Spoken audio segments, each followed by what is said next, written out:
Hiya folks, JD here, and today I thought we'd have a slightly different video. Now normally on a Wednesday we have an unboxing.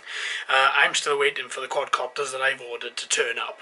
So not to let you guys down and to actually put a video out there, I thought I would do a short video on beginner quadcopters. Now I'm sorry if the people that are watching, if you guys that are watching this, you don't feel as if you're beginners, if you've gone past that, but I'm still getting a lot of questions to do with people on their first quadcopter. Which is the best? Which one would I buy as a first quadcopter? Why? So I thought it would be a good idea to put out a little video to try and help those people and to try and help bring new pilots into the quadcopter sort of family. So what I've got here is I've got three quadcopters. One which is quite old, one which is pretty old, and one which is quite new.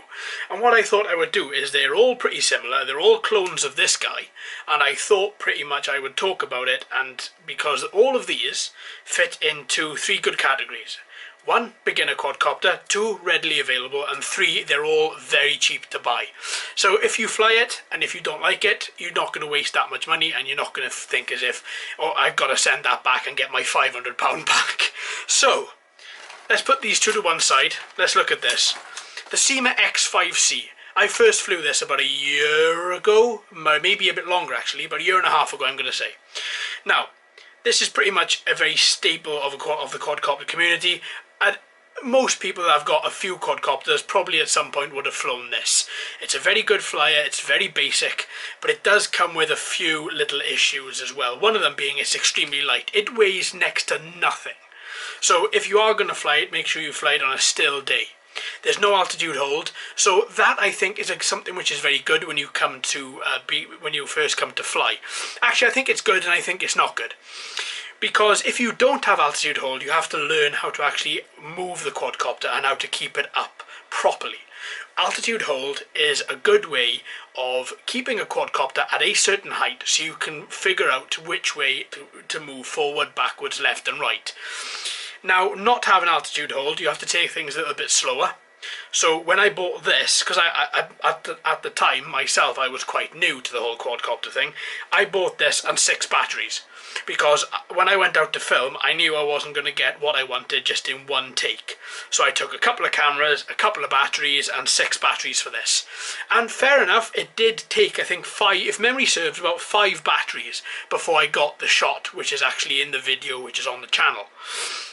Now, what I found quite difficult about this is I had flown a couple of copters before this which had altitude hold. This one didn't have it, and honestly I think that slowed me up.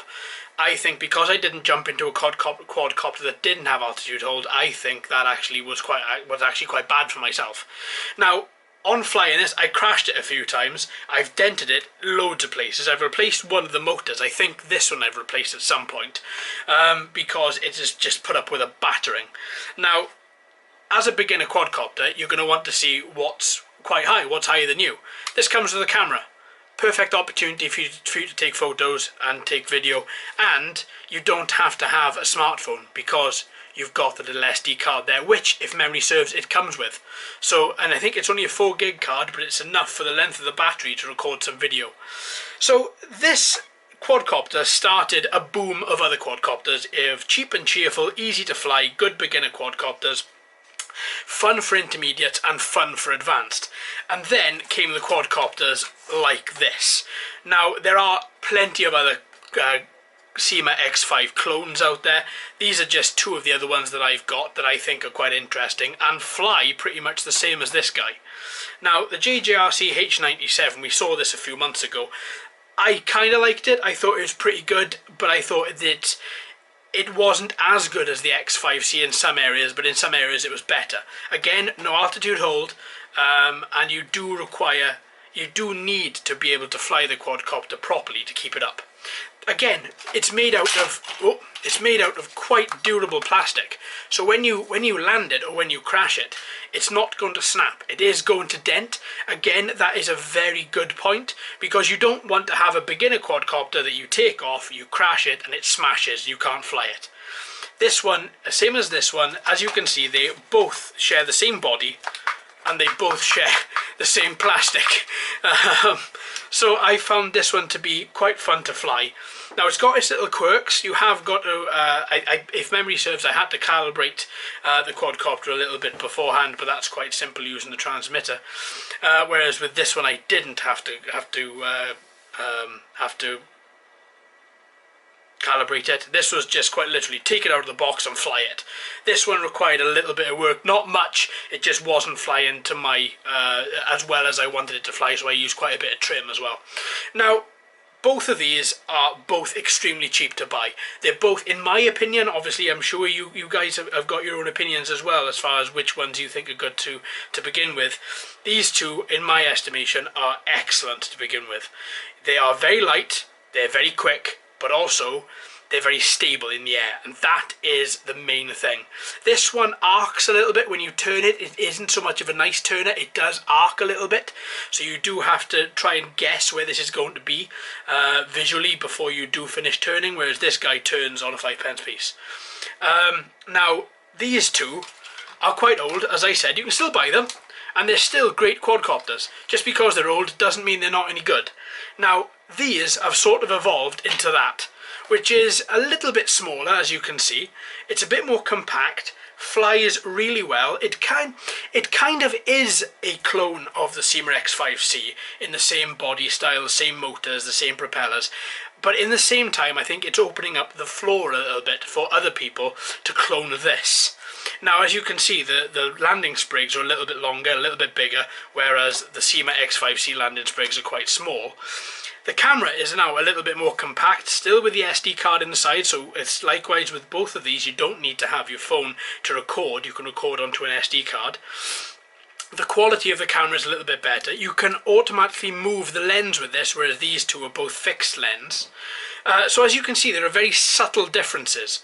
Now, I would estimate, I might be wrong with this, I would estimate this is about 2 years old and this is about a year old. Now, or even 6 months to a year, I'd say, on this one, and about 2 years on here. This one, I think, is about 3 to 4 months, from what I can figure out. So, as you can see, as we're going on, this quadcopter costs the same as this. It's a lot newer, and has got a lot newer technology on it. Now, it is still very basic. The motors are still very loud, but it's still incredibly fun to fly. So, with all of these quadcopter videos that I'm doing, I'm trying to show people that they're not as difficult to fly as a lot of people would make out. Yes, they take a bit of practice, but same as anything.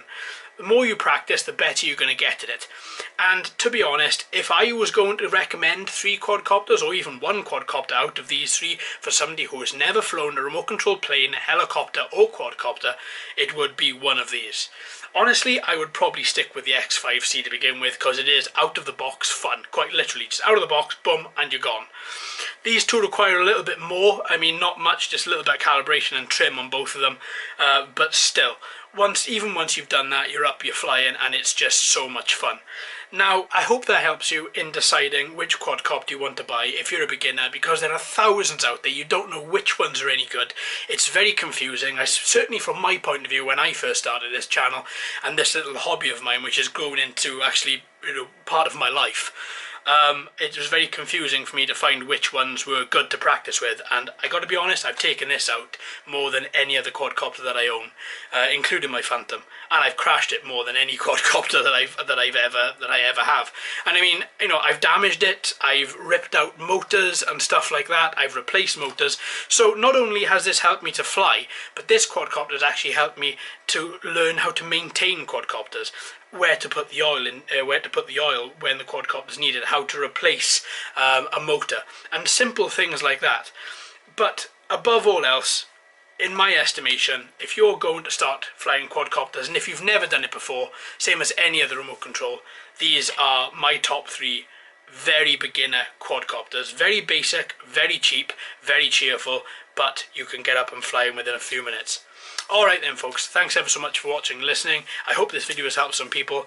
If you haven't already, please subscribe. Hello and welcome to all the new subscribers. I hope you're enjoying the channel. So until next time, my friends, happy flying.